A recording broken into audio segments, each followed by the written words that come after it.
A lot of people have faith in a historical Book of Mormon, and to the degree that faith is evidence for things hoped for and not seen, you should not expect the data to support what you have faith in, and they don't.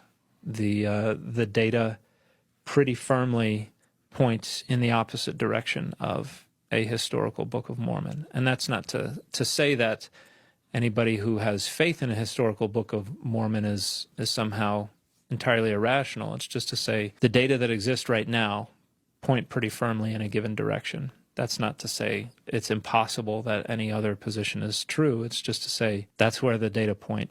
And I've always tried to follow the data where it leads rather than try to get around the data to try to assert on an academic level something that conflicts with the data. And I've always been critical of apologetics because of traditional Mormon apologetics? Well, all apologetics. On my channel, I'm highly critical of just apologetics in general. And traditional Christian apologetics. Yeah, for the most part, yeah. And I'm highly critical of that as something that is always trying to not follow the data where they lead, but get around the data, sidestep the data to get to a predetermined conclusion. It treats the data not as a guide, but as an obstacle to overcome.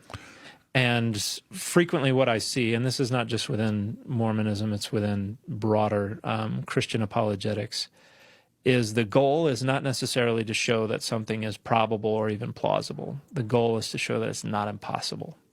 And I state frequently that as long as you can gin up the tiniest little sliver of not impossible, since your intended audience is people who already agree, they just want to feel validated in their agreements.